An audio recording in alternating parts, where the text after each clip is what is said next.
It's freeing my mind and giving me gamified crypto and NFT supply chains, publishing, even banking. You create your own world where you are king. Records without old record labels and art without old galleries. You create your own audience, your own community. We share together, grow together in harmony. Prosperity includes you and me.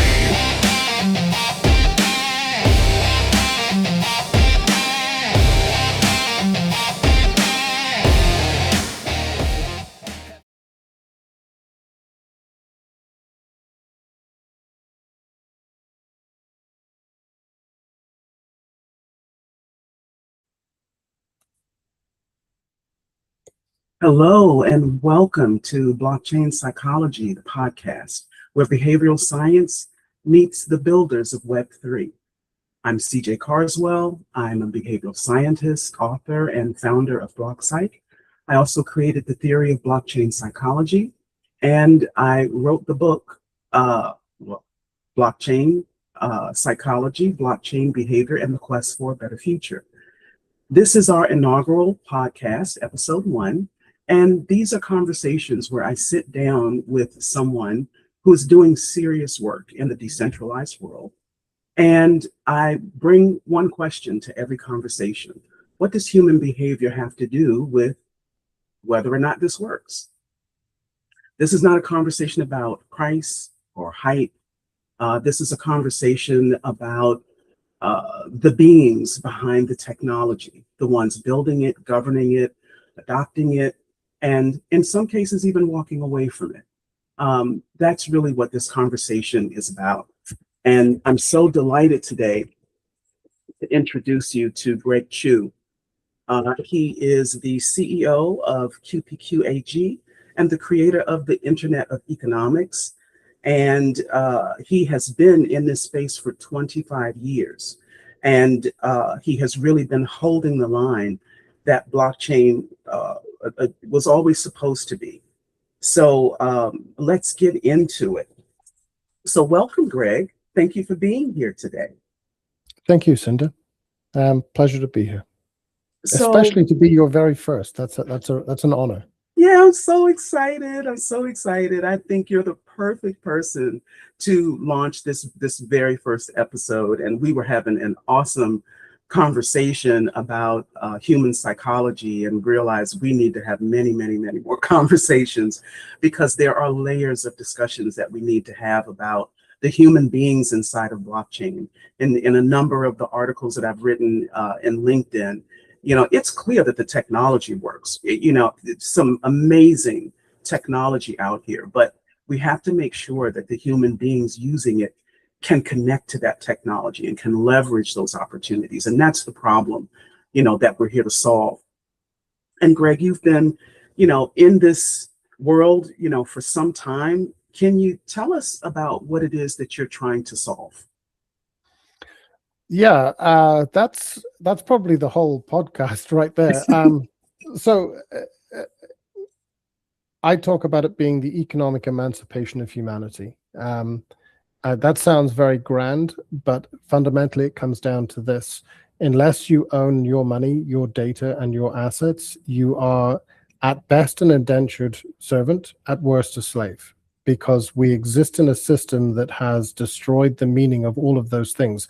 And when they destroy the meaning of money, they destroy the meaning of your work. The meaning, when you go to work and you're paid $25 an hour, that's the value of your time.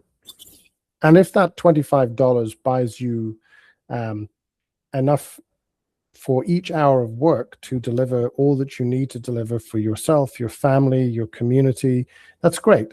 But increasingly it isn't. And that's come down to the abuse of the meaning of money. So that's one aspect of it. Another aspect is that I passionately believe that I'm a devout libertarian capitalist Christian. Those are the kind of guiding principles for me. So I think the answer to every problem is capitalism, by which I mean equitable access to markets, equitable access to finance, I'm not a globalization fan, but I am a globalist, by which I mean, maybe I'm phrasing that poorly. I don't believe in this globalization idea that you move operations to less well-regulated areas where you can be more abusive to the environment, where you can be more abusive to people, and just make products more cheaply and profit more greatly. That's the globalist globalization movement, I think, that most people feel anger toward and dispossession from. Yeah. What I'm talking about is having a global economy where people can actually participate in the economy in a meaningful way. So, that journey for me has been in so many different directions. Driving around in a baki, which is Afrikaans for a pickup truck, to all the places that trust fund babies point at on maps in Africa when they talk about banking the unbanked. I've been there. And what I wanted to try and do, I look at what my grandfather did in Ireland. He was the second account for the very first credit union in Ireland. The first account was the parish priest. He was heavily involved in the Irish farming cooperative movement. And it was about restoring power to the farm, to the individual, to the community, because at that point, Ireland was a third world country. I know many people wouldn't like me saying that, but you go back to 1950s Ireland, that's what it was. And I saw that if we could get that same mindset of bring people together, create that capacity to break through the different controls, the different tolls that are between them and a marketplace, that we could change things. So a very simple example, if you were a farmer in West Africa producing pineapples, and most of them are quite small holdings, they might produce 10 boxes of pineapples from their small holding, and the guy next door another 10, and so on. So somebody goes around and picks all of these boxes up, and they pay them at the farm gate, as it were, but they're paying them $2 for a 12-kilogram box of pineapples, which will then be sold in Antwerp for 16 euros a box. And all of that differential is not being made by the people who did all the hard work and took all the risk. And if the crop failed because it rained too much, they didn't get paid at all. So all the people who were in a rent-seeking position made all of that differential. And those things, I find those things to be deeply immoral. I mean, as a Christian, as a conservative, cultural, whatever you want to point at within my kind of creed of beliefs and ideas, all of it finds that idea offensive, that the person who worked, took risk, produced something of value, is given the least. So all of these pieces kind of come together within this concept of an Internet of Economics. And the more urgent part, most recently, has come from the web as we know it being completely, utterly, and totally incapable of protecting our access and authority credentials. AI has proved that. It has been true for a long time. So actually, the team that I work with built the Internet of Economics to also create that differential step between the web as you know it, which is designed to copy and share everything, to something that is designed to make the singular unique and keep it that way. So that is what the Internet of Economics is about. It's about that leveling the playing field, allowing everybody to profit from the risk and the work that they undertake, to receive a fair return for their endeavors, and to have that ability to participate in the economy at both the local and global scale. Sorry, long answer to a very simple question. Oh no, I mean that is what this time is for. I mean that's why this isn't done in an interview style. This is us having a conversation in our lived experience on this blockchain journey, because we need those long answers to give us context. There are so many people out here who sincerely want to get this right. They understand the high stakes of getting it right, because when you're talking about emancipation, that's real stuff. Often the technology leads the behavior, so we now need to slow down and talk about the behavior as this is getting socialized. One of the things that really fascinated me was, I just, out of curiosity was wondering, what Fortune 500 companies are adopting blockchain. And that was such an interesting journey in the sense that there are some companies really, really getting it right, in the sense that they've thought about, the impact of their product on humans. And I cannot um, say enough about my impression of Walmart and food safety, and the UN, and food safety, and the IBM Food Network, and what they're doing to transform food safety globally, and learning how to work together. And I thought to myself, if you can get, big retail chains, to work together to make food safer for everyone in the world, you can create something similar at the individual level that looks out for the little guy. But it takes people like you and me, doing what Walmart and IBM Food Network and some other big retailers, to really come together with focus and with intention, to actually deliver value to people, to actually make things better. But we're just not connected yet. And that's part of the focus of this conversation, is to bring us together so that we can bring that behavioral piece, that human piece, to the technology piece, so that we can help support this emancipatory artifact of blockchain. And I want to go a little, and I have a bit of a behavioral science observation, because what strikes me is some of the obstacles that you have named. And this is me combining our initial conversation a few weeks ago with today. There's language manipulation.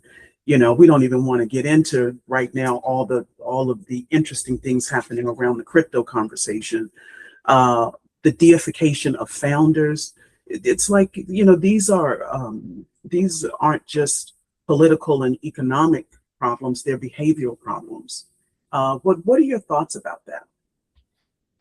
So, a few things. So, talking to what we were touching on a second ago, the expression is the truth will set you free. The problem in the world today, part of the emancipatory journey, is that we don't have access to that truth. We don't see what's really happening, and an awful lot of what you see in the world today is marketing. Let's take Canton as an example. If you read Canton's website, you would swear blind that they have solved blockchain in the most incredible fundamental way, and the entirety of the world's financial systems are about to migrate to Canton. If you read their actual white paper and some of the things that their filings say, you would say, oh, hold on a second. This isn't a blockchain at all. It has a global synchronizer that they run. Actually, this is the antithesis of blockchain, because blockchain is really about ordering transactions in a trustless way. So if they're going to order them and you have to trust them, this comes back to this whole concept that sits at the heart of the Gajimaru, which is RIPA, or RPA, Resource Infrastructure Platform Application versus Resource Platform Application.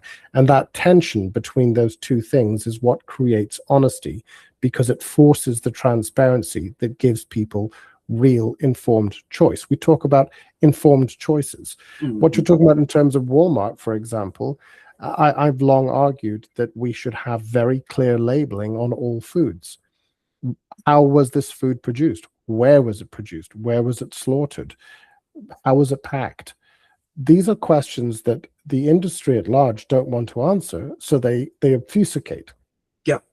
And this idea of how you can obfuscate your way away from any accountability has become almost innate in every system you look at. In crypto, it's particularly bad, because what they also do is they use very dense, apparently technical language in order to obscure the truth.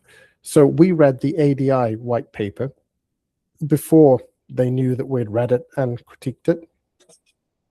And it was wall to wall, absolute nonsense. Hmm. But it was nonsense that was written in such apparent technical depth that its real object was to get any person who read it to go, oh, I don't know what I'm talking about. This is obviously way above my knowledge set. So I need to get somebody else who's an expert. And of course, all the experts are drawn from the same pool that wrote the paper. So they're never going to contradict anything that's in the paper in the first place. And they go, oh, yes, this is amazing. This is fantastic. And along the way, the thing that makes me angry is I don't come from a silver spoon family. I come from border county Catholic farmers and military people. My father's family and my mother's family, they're not rich people. They were hardworking, normal people. My father's an engineer, my mother's a nurse. Mm-hmm. The people who are getting destroyed by the system are my people. So this is why I get angry about it, because I know that people who are manipulating a knowledge imbalance, and we touched on this beforehand, this thing about people thinking that somebody knows best, somebody will be this kind of messiah that will deliver transformation and change, and they will click their heels together 3 times a la Dorothy and say, the world shall change in this way. And it will be magical, and it will be amazing, and it will be wonderful. And it just isn't the truth. It's not even close to the truth. Yeah. And, this is where I really enjoyed your point on LinkedIn when I asked this question, that I'm exasperated with this need people have for somebody to just give them the answer. Our, as a team, entire approach is to say, hey, here's all the tools that you're ever going to need. Do with it what you will, how you will, any which way you see fit.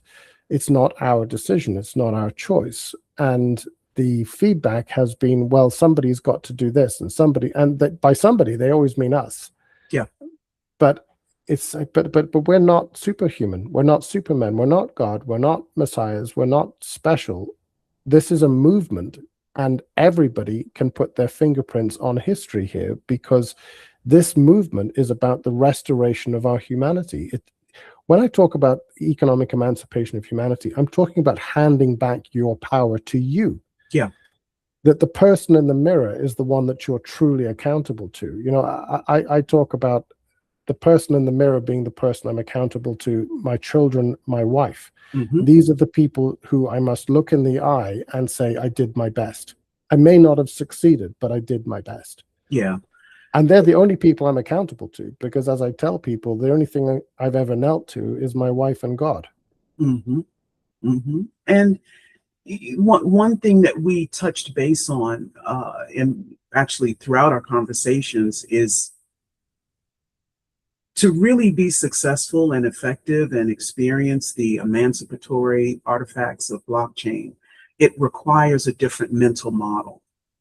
Because you get the rescue in the traditional world through a refund or a reverse of a transaction or a reverse of a decision. And it's a completely different mental model when you're in the blockchain world, because you own your responsibility. With that empowerment comes the power of your choice. So you must be conscious and conscientious about the choices you're making, which means that you have to own your awareness. You have to own your knowledge. There is nobody that is going to come save you, because when you are truly emancipated, it's all emanating from you. You're not going to it.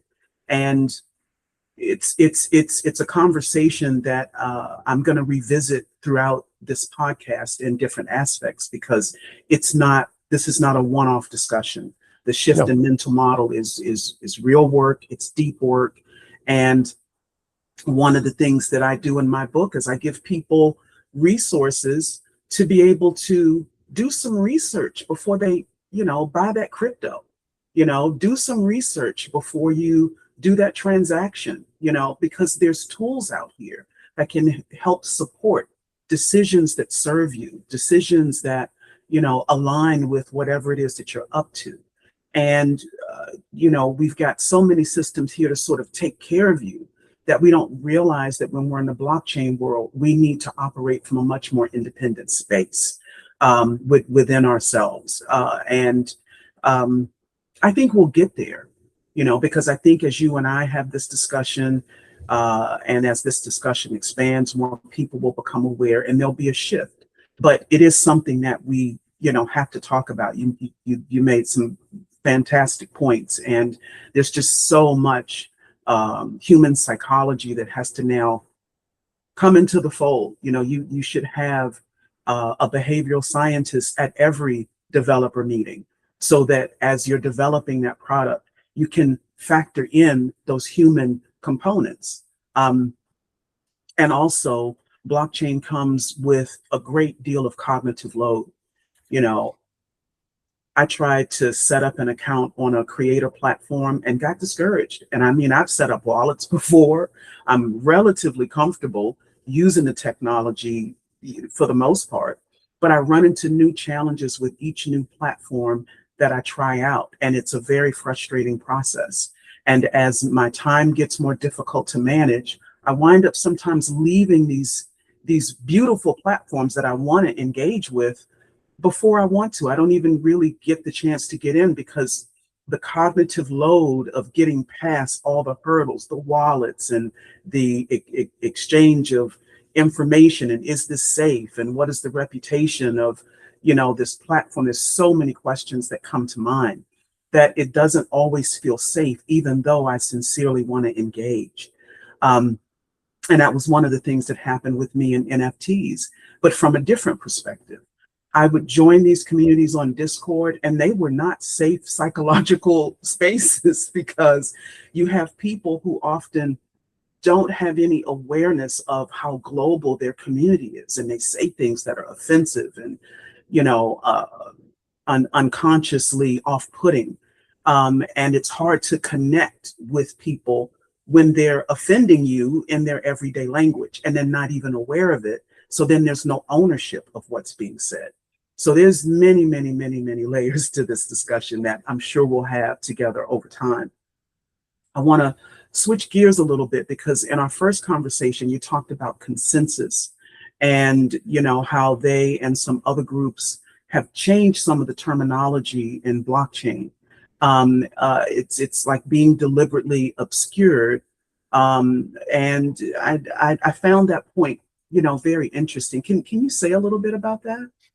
Yeah, so they have redefined. So what is a blockchain? A blockchain is extremely simple. It is, at its heart, it is a means for us to be able to trust the message, not the messenger, securely at scale. That's what it does. Now, you listen to the crypto industry, you'd swear that it's a means of putting leprechauns on the back of unicorns that jump from wishing well to money tree, and that's their exit to get their Lambo in Puerto Rico, right? But that's not the truth. But let's look at what it does do, because it's phenomenal. I touched on a minute ago, the farmers I used to work with in West Africa, they were getting $2 for a box of pineapples that would sell for 16 euros, which is about $17 to $18 in Antwerp 2 weeks later. They were the ones doing all the work, and they had none of the assurances and all of the risk. So when you look at language, it's really important, because if you start to change what is a blockchain, what is not, you begin to unravel what it is you're actually going to deliver. Because if I can get to a point where I can genuinely trust the message, not the messenger, securely at scale, it removes all of that rent seeking, all of that control. So my position is that the world today is a series of fractured and fragmented infrastructures, all of which are told the risk to move between them is high and expensive, and deliberately so that you don't leave it. Now, the proof of stake world built itself out exactly the same way. You will be in our system. And if you go from Hedera to Avalanche or Avalanche to Ethereum, it's going to cost you bigly with another person who provides that connecting bridge, that toll, the so-called layer zeros. They're the biggest toll trolls in the entire so-called crypto system. And ultimately, when you redefine what is What is trustlessness? What is distributed ledger? What is what is it that is decentralization? Because my position is you might say I'm an extremist, but actually it's a very simple position. I call it the T analysis. So Vitalik came up with the blockchain trilemma, which is entirely self-serving for the object and purpose of Ethereum, and is a perfect example of how the reality has been twisted through those words into something that it is not. And in part 4 of the unwhite paper on the gajimaru.io site, you see me explaining why that blockchain trilemma argument is completely wrong. The answer is really simple. It's T: trustlessness, efficiency, accountability. So either you're operating in a trustless state, which is where a blockchain should put you, that you can trust the message, not the messenger, or you are not. If you are not operating in a trustless state, then you are operating in a trusted state. That means that you are getting efficiency from trust. It also means that you're getting the things that you referred to a moment ago. So in a trustless context, there is no rule of law. In a trustless context, there is no court that can arbitrate that, oh, you know what, that wasn't a very nice thing. Or that pair of shoes you sold, they fell apart 2 days later, you have to refund the person. In a trustless world, all you have is reputation scores. Mm-hmm. All you have are things that you can look at, and it's like a hubris, and you can say, okay, so actually this person has a really good history of dealing with other people, so I will trust that I'm going to deal with them. And that when I pay them for the good will be what I expect it to be. In a trusted system, you don't have to have that trust, because actually there's law. And if it turns out that the goods you sold me are not fit for purpose as they were sold, I have the legal right to go and say, hey, give me back my money. These goods are not what you said they were. Yeah. Those things are all really important, and that is that T analysis. Trustlessness leads to efficiency, but it has to come with accountability. And that, in essence, is a lot of what I have as an issue with all of this, is that stripping away of accountability. So when you look at it, can you trust the message in the context of anonymous proof of stake, you most definitely cannot trust the message, because in an anonymous proof of stake system, it's gamed. And when people tell me, oh, but you can't prove conclusively in a court of law to beyond reasonable doubt that it's gamed, my response is, okay, well then please name me a time in history when people who had all of the capacity to do something did not, because capacity informs intent. So they have between them, there are between 4 and 6 institutions that have total control of Ethereum's stake. If you want to look at Solana, Avalanche, any of them, you will find the same or much worse concentration. And very often it's hidden with these foundations, which are all very lovely and wonderful until you dig into it and you realize that actually they run the chain. They control it. So this is what we talk about as being a Garden of Eden problem in blockchain. And it's why the proof of stake system blew up and emerged, because it allowed you to say, Eden is a world in which we are all emancipated. We are all free. We are all capable of discerning the truth and making objectively intelligent or subjectively useful decisions in order to, with that information, in order to further our interests. The apple is the big chunk of funding that you will get if you just tell me, how are you going to make money from the blockchain that you've made? And you say, oh, well, we'll do this and we'll do that.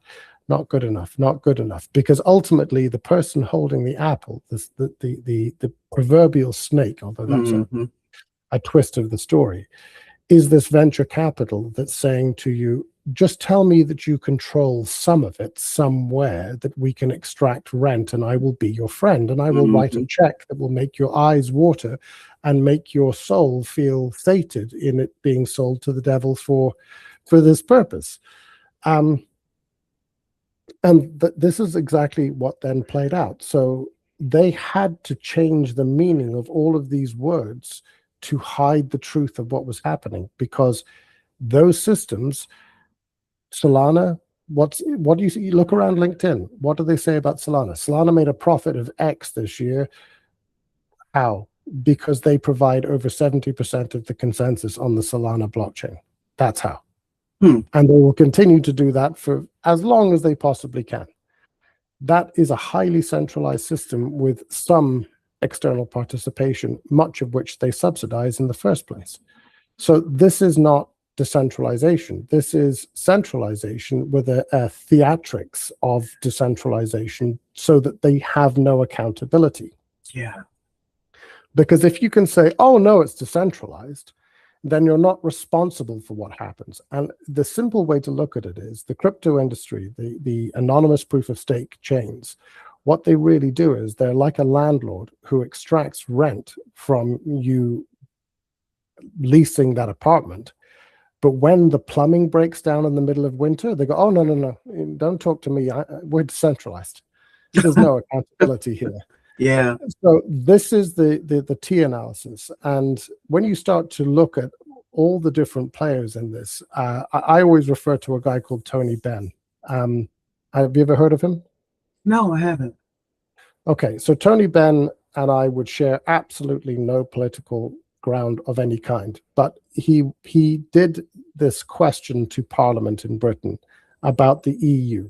And I've always maintained, well, not always, but long maintained the EU as a completely anti-democratic, highly centralized, highly authoritarian government. And he asked these questions to power, the 5 questions to power. What power have you got? Where did you get it? In whose interest do you exercise it? To whom are you accountable? And how can we get rid of you? So when you look at any of these foundations or any of these powers within the system, apply Tony Benn's questions. What power have you got? We have the power to order transactions. Okay. Where did you get it? Well, we started it and we've just held on to it ever since. In whose interest do you exercise it? The people who invested in us and our founders, our shareholders, basically. To whom are you accountable? Actually, just to those shareholders, and would really prefer it if everybody else just pretended that we were decentralized so that we can avoid any accountability. Thank you very much. How do we get rid of you? Oh, you can't unless you stop using us. And when you start to, so the whole part 4 of the unwhite paper is dedicated to me handing people tools to do these things and ask these questions so they can look at anything, apply the tests that I give them, and get these answers. Because to your point, people are going to have to take more responsibility for what state of knowledge they have. And the object should be to make these tools something that everybody has and everybody can discern, and where you need to trust somebody, that you have that accountability for that trust. Yeah. So when you change the meaning of words, as the crypto industry has done magnificently, you end up being able to change the entire dynamic of the conversation, and you end up being able to obscure the centralization, and in so doing, remove the accountability. Yeah. That is what I find so egregious. Yeah. Your comment reminds me of this very vivid metaphor that you stated in our first conversation about the crypto laser and the cat. Yes, I do feel that's a big piece of it, that Satoshi walked away from Bitcoin after 2 key things. In my opinion, I can't prove this, but just if you look at the record, you look at the history, I think it was one of the most principled walkaways in human history. And the first part of it was that a lot more people began to mine Bitcoin, which made it harder and harder to push updates to the chain. This is why we've taken the route that we've taken with the Gajimaru. We have a lot more to do, but in order to do it, we have to have a limited number of miners. So we created these hive structures that people can join instead.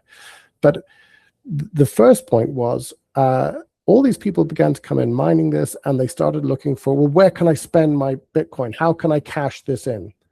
So you saw the pressure to form an exchange, which I think was Bitrex was the first. That bit I'm not so sure on. But when WikiLeaks came looking for a payment system because they'd been shut out of the payments world, which we've experienced in trying to get Gajumaru into the world as well, what happened was Satoshi said, look, I know everyone thinks this is going to be great, but it really isn't, because we're not there yet. Yeah. His words were, please don't do this, because he knew that the whole thing would explode, and the ability to get from 3 point something transactions per second to hundreds of transactions per second with actual finality would just go out the window. Yeah. The second part to that was it Gavin Anderson went into the CIA and got involved with all of the things that went on there. And we have some idea of the involvement of Epstein, MIT Labs, so on, in the whole story. And that was when he walked away. 26th of April, 2011, he received the email saying, I'm going in to meet the guys from the CIA. He wrote back, I'm good. You're going to be wonderful. Bye-bye. And that was the end. Wow. That was what we built on. I mean, we literally talk about making Bitcoin millions of times more efficient. That's what we did by taking things that other people did and abandoned, not because they were bad ideas, but because it was really hard to get them funded, because there could be no control mechanism. And if there was no control mechanism, there was no tool by which rent could be extracted. And that broke the venture capital model as far as getting them funded. So they stayed away from it. And the perfect example is Bitcoin Next Generation.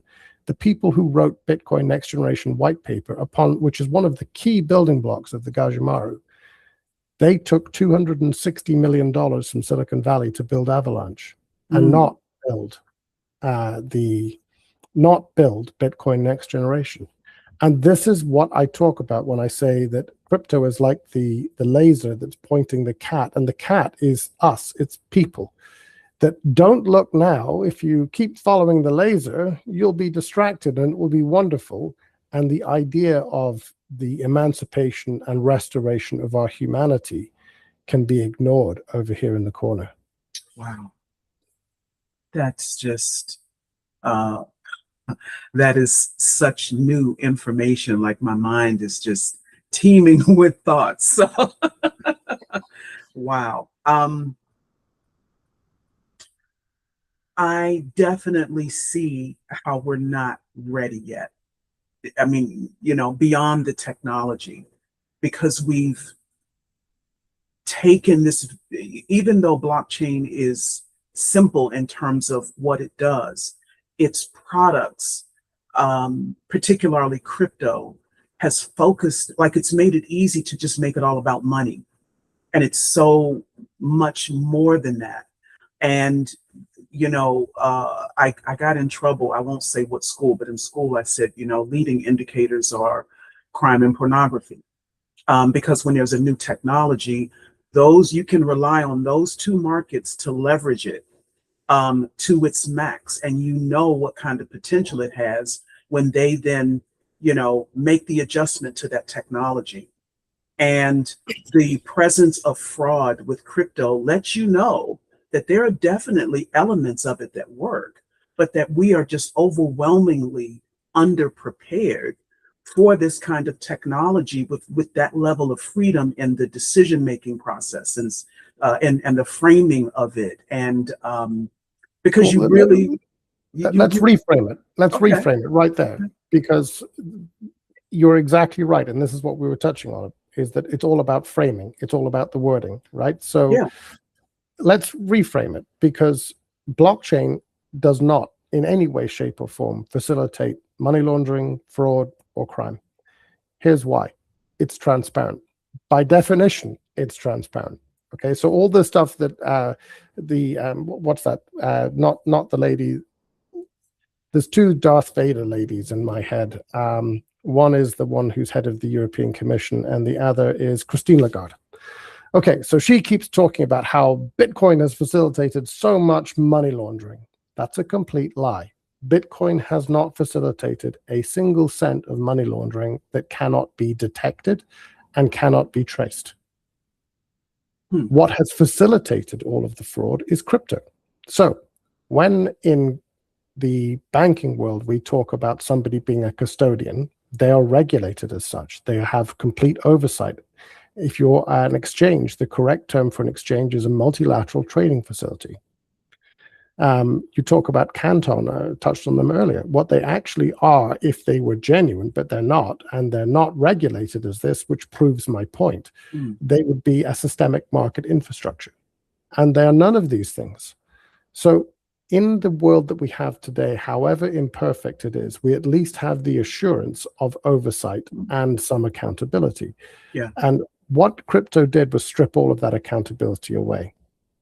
And this becomes really important when you start to see what it is, because when Binance, for example, talk about an exchange, it's not an exchange. It's a single-sided market maker who lets you see their book and the bits they want you to see. That's not an exchange. An exchange is a multilateral trading facility where all of the bids and all of the prices are there. So where you really start to see the mix occurring is not on the blockchain. It's on the services that aren't regulated, aren't overseen, and are abusing this and calling it. So I'll give you a more prosaic example. Late last year, there was a big celebration on LinkedIn by one of the calls there for crypto, who talked about how you can now buy a loaf of bread in Spar with Bitcoin here in Switzerland. And I looked at it and went, no, you can't.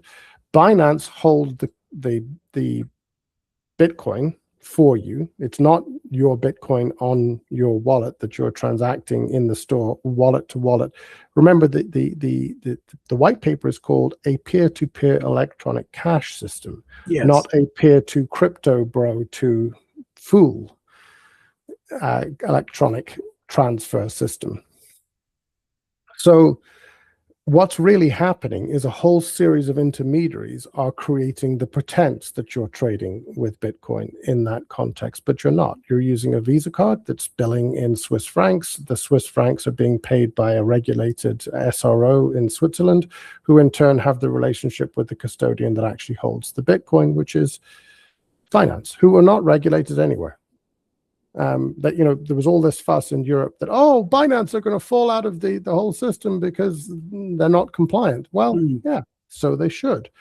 Because if you're operating in a trusted context, you should have accountability. They don't want any accountability, and you should ask why. So if we reframe things and understand what crypto actually is, it's a casino. It's Las Vegas. And the way that Las Vegas works, the way that gambling works, is enough of the fools make money and get loud about making that money that everyone else thinks, despite the mathematical certainty that it will not be them, that it might be them who gets lucky next.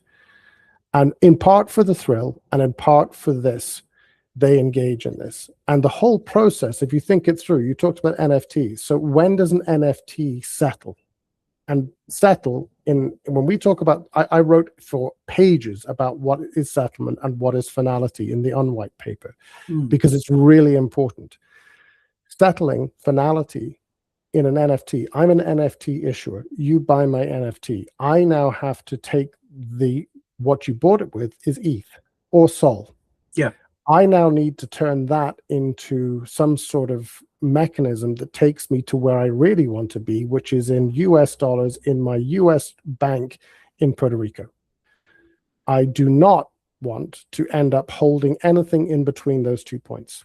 So USDT came about, Tether, Binance in the background of that. And that then facilitated your movement from the NFT to ETH, ETH to USDT, and USDT to the dollars in your bank account.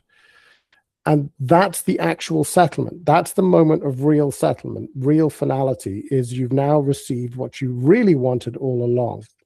And when you see this, when you have that soul on the road to Damascus moment, and you understand that that's what crypto is, it's a casino, and everything in it is a mechanism for the whales to cash out at the retail expense. then all of the scales fall away on this. And the truth is there for you to see. Because the number of things that are being done in crypto that are genuinely trying to achieve a bigger, greater objective than making money is vanishingly small. When you start to look at things like tokenomics, you should immediately smell a rat, because economics is economics. It's not tokenomics. Tokenomics is about how do I falsely restrict or constrict the system in such a way that I manipulate the market for long enough for me and the people who backed me to get out and dump that on a whole pile of poor people who essentially, like the punters going to Las Vegas, feel that it might be them. And my objection to it is it's like a tax on hopelessness. Mm. And when I see things in that way, people tell me I should be less harsh about this stuff. I've spent 25 years of my life doing this. I've turned down every gilded cage that I could have walked into, investment banking, asset management, law, because I saw the monster at the bottom of the abyss and I knew I could never unsee it. Yeah. I know where we're going if we don't change this. We're going to massive civilizational breakdown. We're going to large-scale civil war. We're going to a point that we really don't want to be, because we're stripping out everything that makes people whole, that we're stripping away their individuality, their sovereignty as human beings. We're turning them into indentured servants or slaves. And we're stripping the dignity away from being human. And that, for me, is when I look at what these things are, strip all the language away and look at it for real. It's a casino, and the casino is trying to get their money away from people and get out. Yeah. I mean, oh my gosh, we could go on this particular line of discussion. I think it's important, and I definitely want to ask you back so that we can, take a deeper dive. But one thing before we get to the end of our time is you're doing some very impressive work in South Africa. And I wanted you to have a moment to, kind of talk about that and make people aware of it, because it's really addressing much of what we're talking about, building technology for the little guy. Can you say more about that? So to be clear, we're not doing anything specific for South Africa. It's for everybody. Okay. What I was talking to you about was this, is that when you look at how things work so if I explain to somebody that you can do electronic payments and they can actually happen for real really quickly, in most of the world's developed economies, we take these things for granted without actually understanding what underpins them and what is really in play and what's happening within that context. So what I was talking about in the context of South Africa is that I know very well firsthand that there are huge operations in physical money. Mm-hmm. A lot of this came out of Zimbabwe, actually. So Zimbabwe got into hyperinflation. About 2009, 2010, they switched to saying, okay, we will no longer have Zimbabwean dollars. You would have seen the joke that someone was buying a loaf of bread a la the Weimar Republic, and they ended up writing the zeros on the next side of the check and all the way down to the bottom, because the Zimbabwean dollar was so broken through hyperinflation. And that hyperinflation is, by the way, where all of Western civilization is headed. It just can't see it. But that's a whole other conversation, and I'd love to get Chris Scalizio on board for that as well. Okay. So what the Zimbabwean government did is that, okay, we will stop having a Zimbabwean dollar. We will now have US dollars in your bank account. And this is a wonderful work of Dorothy clicking her heels together magic all over again. The catch is that when somebody in Zimbabwe wants to buy something externally and they have to pay in dollars, those dollars have to be in their bank's bank in America. So Metro Bank in Harare, you can have your US dollars on your bank account on the ledger there, but can you actually use them as US dollars somewhere else in the world? The answer is sort of. So when there is an inflow into the Nostro account of Metro Bank account in, let's say, I'm not sure who it is, but let's just say, for example, it's BNY Mellon in New York. Then they can pay a bill, and they pay those bills in the order of prioritization, just like a household does. You get a whole stack of bills in and you go, yeah, I'll pay that one next week. Same thing. So a whole industry has come about in shifting real physical money, physical dollars around, so that you can give them your US dollars in a Zimbabwean bank account, and they will give you 10 to 20 cents on the dollar in physical dollars that you walk out the door with. Now, all of that exists because they don't trust their local money. It doesn't work. And the idea that I've been trying to push, when you start to think about having sound money, and you talk about having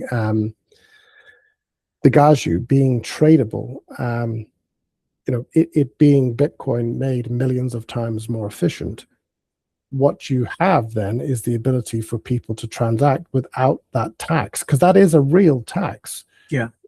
It's a huge tax. And the other aspect to it that's I have to be careful about. So I talk about, and I wrote this in the essay about someone to answer for it as well on gregchew.ch. Two kings. One was King Knut, who was rejecting the idea that the king has divine power, and went down to the beach with his advisors and says, look, I cannot command the sea to do as I wish. Now, to me, this is a rational person behaving in a rational way. This is the truth. Yeah. King Xerxes, when he wanted to invade Greece and was delayed by a great storm on the Aegean, had his men physically whip the sea in punishment for it not obeying him. So this essentially is the decision that when you look at what we've built, we've created, we recognize that trust enables efficiency, and that trust allows us to have legal systems where we can have legal recourse for things. We don't say that nobody needs this. We say people do need this.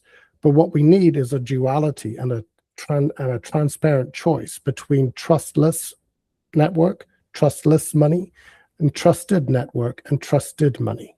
Yeah. So all those people who think they can continue to print money and that they can, like Xerxes, flog the sea for its disobedience, they're the ones who are going to have a very rude awakening. And a lot of countries around the world, some in Southern Africa especially, have come up with this idea that they can command what people can do with crypto. And that if you have Bitcoin, we are going to stop you from having Bitcoin without it being under our control. And what they don't get is that's the same thing as Xerxes commanding the Aegean to behave itself. Yeah. So the salvation of civilization, I believe, is that restoration of our emancipatory state with all of the information we need in order to make informed decisions. And those informed decisions are the thing that creates that tension between the trustless and the trusted, and essentially holds the trusted to account in a way that the democratic system has clearly failed to do. And this goes back to us redefining terms, because when we start to redefine what is inflation, we actually redefine one of the most fundamental taxes upon our labor. Inflation, as we're told by the handbooks, the economic books, the Financial Times, the Wall Street Journal, is producer price index, it's consumer price index. And I would tell you, no, inflation is when a bank lends somebody money. And I'm not alone in saying this, because the Bank of England said this in 2014. When a commercial bank lends money, they literally create it out of thin air. Now, the whole thing about the money printer is deeply misunderstood and often oversimplified. And I know I'm oversimplifying it there. There are very, very few restraints upon how much money the existing banking system can lend.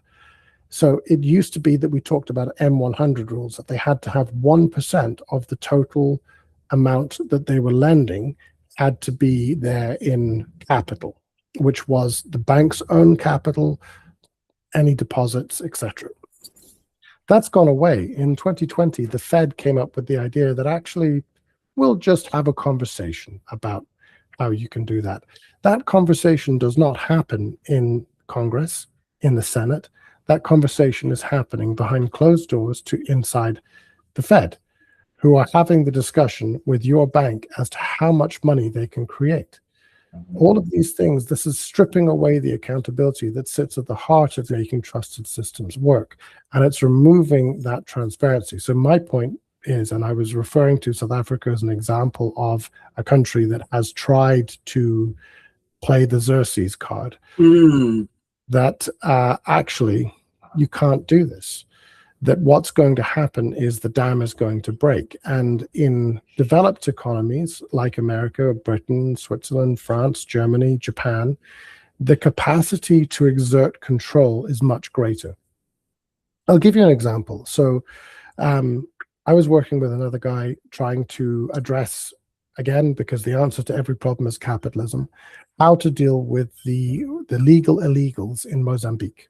And this is the huge population of people in Mozambique who are both artisanal miners and subsistence farmers, and how they're destroying their environment, they're destroying the water systems because they're mining for gold.